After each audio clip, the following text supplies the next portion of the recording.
শুরু থেকে একই জায়গায় দাঁড়িয়ে আছি। শুধু একটা কথাই বলেছিলাম, উনি প্রধানমন্ত্রী হিসেবে ফিরবেন, উনি প্রধানমন্ত্রী হিসেবেই ফিরবেন। কিন্তু পরবর্তীকালে যেটা দেখা গেল যে উনি মানে আন্তর্জাতিক যে চাহিদা মেনে উনি নির্বাচনে সরাসরি যাচ্ছেন। তফাৎটা শুধু এইটাতে হলো, আর কোনো জায়গায় তফাৎ হয়নি। আমি আমার জায়গায় আগে যেরকম ছিলাম এখনো সেরকম ভাবে আছি। আওয়ামী লীগের পাশে ছিলাম, আছি, থাকবো যতদিন না উনি প্রধানমন্ত্রী হন। এখন ইউনূস পালানোর জন্য ছটফট ছটফট ছটফট ছটফট করছেন বিভিন্ন জায়গায়, বিভিন্ন দেশে বিভিন্ন রাষ্ট্র নেতাদের সঙ্গে ফোনালাপ করছেন পাকিস্তানকে বাদ দিয়ে। এখন পাকিস্তানকে বাদ কেন? পাকিস্তানে যদি উনি যান যে কোনো দিন আননোন গানম্যানের শিকার হয়ে যাবেন। সেক্ষেত্রে উনি পাকিস্তানকে এই লিস্ট থেকে বাদ রাখছেন। বাকি রইল আপনার স্পেন থেকে ফ্রান্স অব্দি, জার্মানি, ইটালি, অস্ট্রিয়া, কি বলে আরবিয়ান দেশগুলো, এই সমস্ত জায়গায় উনি ফোন করে সাহায্য চাইছেন এবং বলছেন আমাকে রাজনৈতিক আশ্রয় দেওয়া হোক। কিন্তু এখনো পর্যন্ত কোনো দেশের পক্ষ থেকে তাকে কোনো রকম আশ্বাস বাণী দেওয়া হয়নি। এদিকে আমেরিকায় তো উনি যাবেন না, আমেরিকা ওনাকে ঢুকতেও দেবে না। কারণ এখন যে মার্কিন কংগ্রেস রয়েছে যারা, এবং ডেমোক্র্যাট রয়েছে, রিপাবলিকানরা রয়েছে, তারা এখন ইউনূসের উপরে প্রচন্ড খাপ্পা। সুতরাং মার্কিন যুক্তরাষ্ট্রের ওনার নো এন্ট্রি হয়ে গেছে। তাহলে পরে যে মেক্সিকো পর্যন্ত প্রত্যাখ্যান করেছে, মেক্সিকো জায়গা দিচ্ছে না।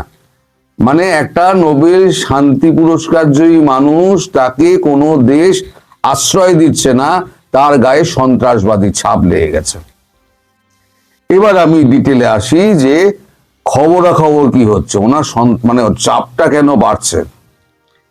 এক হচ্ছে গতকালকে পরশু দিনকে আলেকজান্ডার গ্রেনোকোজিভ, তিনি হচ্ছেন রাশিয়ার রাষ্ট্রদূত। 9:30 সকালবেলা ওনার সঙ্গে দেখা করেন 6 মিনিট 30 সেকেন্ডের জন্য, মাত্র 6 মিনিট 30 সেকেন্ডের জন্য একটা ছোট আলোচনা হয়। উনি চাও খাননি, একটা পুতিনের চিঠি, রাষ্ট্রপতি পুতিনের একটা খামবন্ধ চিঠি উনি হাতে পৌঁছে দিয়েছেন, বলেছেন চিঠিটি আপনি পড়ে দেখে নেবেন। তো উনি জানতে চান চিঠির বিষয়বস্তু কি আছে, আমায় যদি আপনি একটুখানি বলেন। তা তখন আলেকজান্ডার ব্রিগো তিনি বলেন যে এখন আর রাশিয়া নিরপেক্ষ হয়ে দর্শকের ভূমিকায় থাকবে না, অ্যাক্টিভলি যা যা করার ভারতের সঙ্গে দাঁড়িয়ে সেই জিনিসগুলো করবে। ভারত যা চাইছে তাই করুন, অন্যথায় আপনার কপালে দুর্ভোগ আছে। এবার চিঠিটি আপনি পড়ে নিন, আমি শর্ট লাইনে যা বলার আমি বলে দিলাম। আরো একটা চাপ এই কারণে যে বেঞ্জামিন নেতানিয়াহু তিনি একটা হুঙ্কার ছেড়েছেন। বলেছেন যে ভারতবর্ষের পাশে বরাবর ইসরায়েল ছিল, সুখে দুঃখে সবসময় ইসরায়েলের পাশে ভারত ছিল।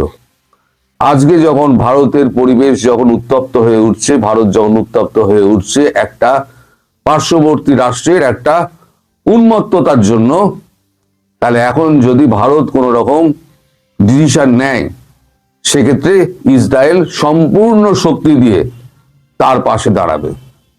এটাও হলো গিয়ে দুই। একে তো মার্কিন যুক্তরাষ্ট্র আছে, তারপরে এর মধ্যে ঢুকে বললো রাশিয়া, চীন তো আগেই কেটে পড়েছে। মার্কিন যুক্তরাষ্ট্র, রাশিয়া, তারপর হচ্ছে গিয়ে আপনার ইসরায়েল। এখন এই যে চাপ, এত চাপ তিনি রাখবেন কোথায়? এখন এরপরেতে আমি বলি 24 তারিখ এই মানে পরশু দিনকে 24 তারিখ এই চিঠিটা ওনাকে তুলে দেওয়া হয়েছে। 25 তারিখ বৃহস্পতিবার 4:30 সাম্প্রতিক অবস্থা জানতে চেয়ে ফোন করেন আমাদের নিরাপত্তা উপদেষ্টা অজিত দোভাল। উনি খলিলুর রহমানকে ফোন করেছিলেন। খলিলুর রহমান তখন বসেছিলেন ইউনূসের সঙ্গে যখন ফোনটি এসেছিল। ওখানে আর কি ছিলেন? ওখানে ছিলেন ফাইন্যান্স অ্যাডভাইজার, তার নাম হচ্ছেন সালাউদ্দিন আহমেদ। তখন খলিলুরের সঙ্গে যা কথাবার্তা হয়, আমি যা জানতে পেরেছি, খলিলুর বলেছেন ইউনূসের সঙ্গে কথা বলে যে দিল্লির সঙ্গে সমস্ত নেতিবাচক সম্পর্ক মানে স্বাভাবিক করে আনার চেষ্টা করছে ঢাকা। দিল্লিতে এই ব্যাপারে তারা আশ্বস্ত করছে সমস্ত নেতিবাচক সম্পর্ক একদম স্বাভাবিক করার জন্য দিল্লিকে আশ্বস্ত করছে ঢাকা, এবং সেটি মার্কিন যুক্তরাষ্ট্রকেও সময় মতো জানিয়ে দেওয়া হবে। একদিকে বলা হচ্ছে সংখ্যালঘু নির্যাতন বন্ধ করা হয়েছে, রাজনৈতিক বন্দী করা বন্ধ করা হয়েছে, অহেতুক মামলা দেওয়া বন্ধ করা হয়েছে, কিন্তু উল্টে কি দেখলাম আমরা? উনি যে কথা বলছেন তার উল্টো কাজ উনি করছেন। উনি তো সন্ত্রাসবাদী, বা ওনার হাতে এখন কিছু নেই, হাত থেকে বেরিয়ে গেছে। এখন গতকালকে আবার এক হিন্দু যুবককে মারা হয়েছে, এবং আবার মামলা টামলা দিয়ে প্রায় 8,000 জনকে প্রায় অ্যারেস্ট করা হয়েছে। সব হচ্ছে রাজনৈতিক কর্মী, তাদেরকে যে বিরোধিতা করছে তাকে আওয়ামী লীগ ছাপ দিয়ে তাকে ভর্তি করে দেওয়া হোক। এই হচ্ছে অবস্থা। এবার কথা হচ্ছে শেখ হাসিনা, তার ব্যাপারে ঢাকা কি ভাবছে। তার ঢাকার পক্ষ থেকে খলিলুর রহমান আশ্বস্ত করেছেন অজিত দোভালকে যে পূর্ণ নিরাপত্তা দিয়ে তাকে ঢাকায় ফিরিয়ে আনার সমস্ত রকম আবহাওয়া তৈরি করা হচ্ছে, পূর্ণ নিরাপত্তা দিয়ে। তখন আমাদের অজিত দোভাল খলিলুর রহমানকে জিজ্ঞেস করেন, এই ব্যাপারে আপনি আমায় কতটা নিশ্চিত করতে পারেন? তখন খলিলুর রহমান বলেন, একটু ফোনটা আপনি ধরুন। তখন বোধহয় ফোনে চাপা টাপা দিয়ে ইউনূসের সঙ্গে কথা হয়েছে। তারপরে খলিলুর রহমান বলেছেন যে আমাদের প্রধান উপদেষ্টা বলেছেন এটা 100% আমরা চেষ্টা চালিয়ে যাচ্ছি, এবং খুব শীঘ্রই এই জিনিসটা, এই আবহাওয়া তৈরি হয়ে যাবে, এবং শেখ হাসিনাকে আমরা পূর্ণ নিরাপত্তায় ফিরিয়ে আনার চেষ্টা করছি। এতে 1 মিনিট ধরবেন। এই ঘটনার পর যখন কথাবার্তা হয়ে যায়, তখন এই ঘটনা প্রধানমন্ত্রী নরেন্দ্র মোদীকে জানানো হয়, জয়শঙ্করজিকে জানানো হয়, এবং ক্যাবিনেটে যারা কিচেন ক্যাবিনেট আছে তাদেরকে জানানো হয় যে এই অবস্থা হয়েছে। তখন আমাদের বিদেশমন্ত্রী জয়শঙ্কর ফোন করেন শেখ হাসিনাকে।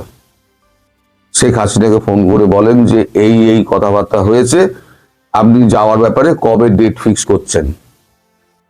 উনি বলেন, আমার কিছু এখানে মানে দলীয় কাজকর্ম যে সমস্ত আমি করে রেখে দিয়েছি, সমস্ত নির্দেশের জন্য যে সমস্ত তারিখ ঠিক করা আছে, তাদের সঙ্গে একটু কথা বলে নিয়ে আমি আপনাকে জানাচ্ছি। তো শেখ হাসিনাকে ফেরানোর ব্যাপারে একটা ডেট খুব শীঘ্রই তৈরি হচ্ছে, এবং ইউনূসের প্রতি পুরোপুরি আস্থা না রেখে ভারতবর্ষ ঠিক করেছে 2 ব্যাটালিয়ন কমান্ডো দিয়ে শেখ হাসিনাকে ঢাকায় ফেরানো হবে। সঙ্গে যাবে 2 ব্যাটালিয়ন কমান্ডো। তারাই ব্যক্তিগত নিরাপত্তার জন্য শেখ হাসিনার সঙ্গে until further notice, further order, তারা ওখানেই বাংলাদেশেই থাকবেন, এবং বাংলাদেশে হাসিনার যেখানে থাকবেন, এখন কোথায় থাকবেন সে ব্যাপারে আমি কিচ্ছু জানি না। মানে বঙ্গভবন তো ভাঙচুর হয়ে গিয়েছে, কোথায় থাকবেন না থাকবেন নিশ্চয়ই ভারতবর্ষের সঙ্গে একটা করে কথাবার্তা হয়েছে। একটা গোপনে বাড়ি দেখার কথা আমি বলেছিলাম বহু আগে, শেখ হাসিনার ব্যাপারে বাড়ি দেখা হচ্ছে। এখন সেই বাড়িটি কোথায় না কোথায় সেটা হচ্ছে একমাত্র জানে। একটা প্রচন্ড সুরক্ষিত একটা বাড়ি দেখা হয়েছে, সেই বাড়িটা ভাড়া নেওয়াও আছে, এবং তার ভাড়া ভারতবর্ষ গুনে যাচ্ছে প্রতি মাসে কয়েক লক্ষ টাকা করে। সেটা গুনেই যাচ্ছে, 1 বছর ধরে সেটা গুনে যাচ্ছে। হয়তো সেই বাড়িতে গিয়ে উঠতে পারেন, তারপর বঙ্গভবনের কাজ টাজগুলো শুরু হবে, বঙ্গভবনের কাজ টাজগুলো শুরু হলে তিনি বঙ্গভবনে হয়তো গিয়ে ফিরতে পারেন, অথবা সেখানে থেকে তিনি ইলেকশন লড়বেন, ইলেকশন লড়ে তারপর তিনি যদি বিজয়ী হন তাহলে তিনি সরকারি বাসভবন বঙ্গভবনে উনি ফিরবেন। এর মধ্যে বঙ্গভবন সারানো ফারানোর যে কাজগুলো সেগুলো ভারতীয় এখান থেকে শ্রমিক যাবে এবং মালপত্র যাবে, সমস্ত গিয়ে ঠিকঠাক করে নেবে।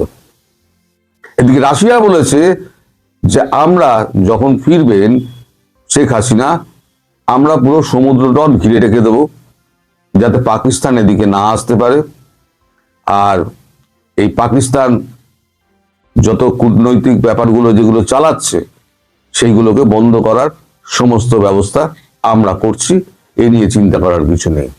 ফলে ইউনূস সাহেবের ওপরে এখন প্রচন্ড চাপ, কোনো দেশ তাকে জায়গা দিচ্ছে না। এদিকে দেশে যদি উনি থাকেন তাহলে বিএনপির সঙ্গে ভারতের যে সমঝোতা হয়েছে যে ইনক্লুসিভ নির্বাচন, অন্তর্ভুক্তিমূলক অংশগ্রহণমূলক যে নির্বাচন, সেই নির্বাচনে শেখ হাসিনা যদি লড়াই করেন এবং আওয়ামী লীগের যা সমর্থন আছে এই মুহূর্তে, তিনি যদি হই হই করে বিজয়ী হয়ে যান তাহলে পরে ইউনূসের ছাড় নেই। আর তিনি যদি বিরোধী দলেও থাকেন তাহলেও ইউনূসের ছাড় নেই। ইউনূসকে ভারত পালাতে দেবে না, ইউনূস ওইখানেই থাকবেন এবং চিরতরে কারাগারের অন্তরালে হয়তো বিলীন হয়ে যাবে। আমি অনেক দিন আগে থেকে আপনাদের বারবার বলে আসছি, মোহাম্মদ ইউনূসের শেষ দিনগুলো অত্যন্ত করুণ হবে, মনে পড়ছে আপনাদের? অত্যন্ত করুণ হবে। সেই করুণ ইতিহাস কিন্তু খুব শীঘ্রই শুরু হবে বলে আমি মনে করছি। এবার আপনারা মিলিয়ে নেবেন যা আমি প্রথম থেকে যা বলে আসছিলাম, আজ পর্যন্ত আমি যা বলছি তাতে আমি কতটা গুজব রটিয়েছি এবং কতটা সত্যি কথা বলেছি। অনেকে অনেক কথা বলেছেন, অনেকে অনেক কিছু ভিডিও করেছেন, অনেকে এপার থেকে ওপারে গিয়েছেন, ওপার থেকে এপারে গিয়েছেন। আমি শুরু থেকে একই জায়গায় দাঁড়িয়ে আছি।